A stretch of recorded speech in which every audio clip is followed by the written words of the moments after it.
or yung kanyang mismong tangke. So let's see if this will be a better adjustment dahil nga nahirapan nga sa initiation kanina ng ACT. Pilipinas, bawi nyo na kami. Let's go! Gusto nila, makihalo dito sa objective na yan. Well, speaking of Halobilo, unang damage buff ang pwedeng makuha either of the two, pero APG maganda kanilang pwesto. Ay naku po! Tinawag ng freaking free zone, hindi nakagalaw! Muntik na talaga pero na-secure pa rin naman yun. Ang tapon doon sa kanyang cannon blast. Kaso maganda yung, ay nako, muntik na naman na matama. Ay, first blood. Ayan na. O sige, kanina kayo ng first blood. Ngayon, oras na namin. Inaaway nyo kami kanina. Pinapakita na ng Pinoy ang pakikipagbasag ulo. Kaso sa kabilang dulo naman, mauhuli lamang si Switch. But then again, considering na napunta yung mga kills na yon kay JC1, magkakaroon siya ng 1-up sa kanyang pag-farm at hindi pa palalagpasin kahit meron pang force field suppression. Siya yung magsusuppress ng tuluyan and even exploding. Ako na magandang pwesto at pwede kumuha na magandang free hit. Tinan mo, tapon lang ng yellow card. Ay nako, nakaiwas. Zinono out ng Princess Frost. Kaya ba sustain? Ay! Oy, pinagtatataga yung Torre. Demolition Squad. Pero sa ngayon, mawawala muna yung mga minion pero binabalasan ni JC1 habang binabala na unti-unti yung sakit na meron ng ACT dito at tinutulak palayo ang APG. Another tower under 6 minutes. Ito iba to ha, incognito ata to, paring Osay no?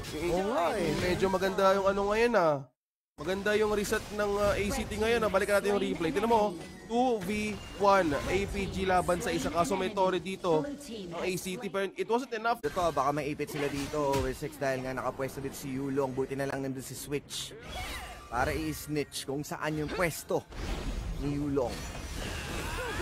Yulong 1-5 goal difference.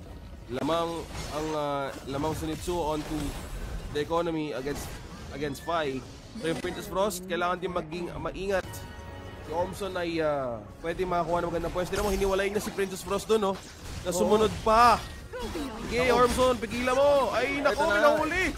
Nakakaipitan na nga dito. Salamin para dito kay Flukyo. Pero huge thing inside the box para lang mailayo sila sa bawat isa. That's the choke point pero sinabunutan all the way from downtown. Pero hindi sila mapapaawat dito. Yulong na naman na siya makakuha ng isa pang kill. Ito na yung sinasabi natin sa isang Luna. At mapanatag, dahil hindi pa rin sure na talagang sa atin itong laro na to. Force field suppression, ginamit nila Switch na naman na siyang may ipit dito at sinusubukan siyang i-snatch. Ngayon Yulong at sulong lang na sulong. Kaso uurong ang mga miyembro natin dito. Ang Team Pinas unti-unting nauubos at ginugulpe na naman ng APG. Pero Nitsua and Flukyo nakahanap sila na paraan dito. Tatlong miyembro ang naghahanap. APG, mistulang PPG na ang kanilang team, literally. So, naiwan lang doon si JD. I can say napaka-aggressive ng marksman na to. Ginamit ang flash para makakuha ng dalawang kills sa ACT. So, one man ban for damage. Pero sa team fight, kailangan mag-ingat ng ACT dahil hiniwalay siya doon ng APG. Flukyo! Man, this man is still on fire. Ito na yung mga oras na kailangan niyang gumawa ng play at magkasunod. Pagkaligpit sa kalaban, sinipit pa ang Tyrant and that's a Shadow Tyrant and that's the reason why sila ang talagang mainit pagdating sa Tyrant. Pero tignan natin dahil susubukan bumalik ngayon ng APG sa gitna and Nitsua with the stun. Tatamaan ng mournful tempo at magmumorn na lang sila sa kamatayan ng iba pang mga tropa and only JD being left para dumepensa.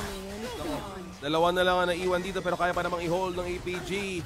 Job's not done yet for ACT. Kailangan muna kumuha ng magandang push. Open to. Kunin nyo na yan. Kunin nyo na yung Enhanced Overlord. Kakailangan nilang push APG. Ito na yung pagbawi ng ACT dahil kailangan naging maingat kung paano sila dapat hindi makate ng APG dahil sa ginagawa ni Yulong. Ang threat talaga ng Luna, no?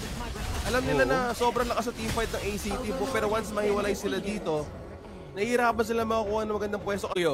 Kailangan nila kunin yung bait dito pero mukhang APG magiging busy sa pag-clear ng kanilang mga minions.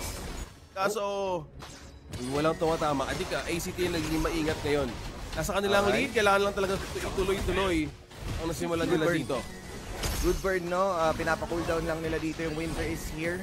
Waves are pushing. Hindi kailangan magmadali ng ACT Ito yung magandang disiplina sa kanila dito, OSX ha. At ngayon nakikita natin na si Flukyo, sinusubukan niya i-cut off yung pwedeng mag-defend sa Mama Dragon. Pero job's done on to the flip side. Dahil makukuha nila yung Tori dito. Ito na, magkakaalaman na naman tayo kung sino nga ba mauna. Merong Winter is here, merong Dragon. At oras na para pumasok muna sila dito. Kaso, merong niebe at kailangan nila mag-isip muna kung saang parte ng mapa nila ito kukunin. Na mahalaga, na-burn na naman nila yung ultimate. At piling mga miyembro lang yung dumidepensa dahil napapababa nila with their own damage na dala ni Nitsua. Makakati na rin ang si Switch na laban na to, so kailangan nila respeto. Kung sino nga ba kukunin dahil wala kang initiating factor ng APG, kaya na mag-sustain, pero kailangan nilang, ayun nga yung initiating factor, hinahanap natin.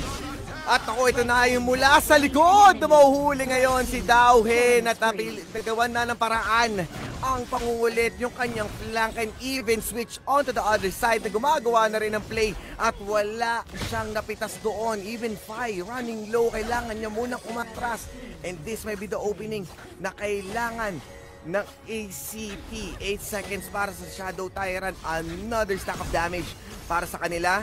Ormson, humaharot lang with a cannon blast. Ginamitan na nila ditong Winter is here but ACT is here to destroy and slowly but surely na slow burn na damage ng tuluyan ng Torre. And this is a good sign for ACT. Medyo langanin ngayon yung yung bangka ng APG. Ay, naku! Oy! Gumugusto ka kasi masyado! Mahilig nga sa away ang Pinoy! At ngayon masyado ka pang kumukulit. Akala mo mananakawan mo kami? Baka kayang-kaya namin kayo kuhaan ng objective. Nagising ang ACT. Nakuha ng Shadow Tyrant. May damage buff sila ngayon. At mukhang nahanapan nila ng butas ng APG. Dalawang high ground turret ang naiiwan ngayon sa kanilang base. Kailangan nila mag-push. So, kanina, initiation from JD and Saber hindi gumana. So, counter pa rin ang ginagawa ng ACT in terms of the crowd control. Yan yung higop na meron ng isang Luna. Hinihintay lang nila na sila yung gumawa ng pagkakamali. Promise. Pero gumagana to sa ACT. Dalawang high ground lang ang naiwan. Napakahirap ito for APG para defense. Isang Overlord na pwede lang makuha dito. I don't know if this will be enough for them to even save the base. Ang gagawin nila ngayon dahil grabe si Switch kanina. Ako yung ginugulpi mo ngayon, ikaw ang pupompyangin ko. At ito na ang pagganti ng ACT at nangangati na ang kanilang mga daliri dahil inuubos nila unti-unti. At ang kalamangan ngayon ng ACT, lalo pa nila palalayuin. At mayroon pa nakitira, medyo kumukulit pa naman dito si Dowhen. Pero hindi na kailangan pa alamin kung saan siya dadalhin dahil ang ACT will bring this to Game 3 para sa unang panalo ng Pilipinas. Buhay ang pag-asa. Hindi pa nawawala. Best of 3 to at nagising ang ACT. Kinailangan na pala ang reset. Kita-kita sa mga kinailangan nila yung punto na to in this best of 3. Pero hindi pa tapos ang trabaho, pero it's a good way to bounce back. Moral booster to. Sobra. So PF Liang medyo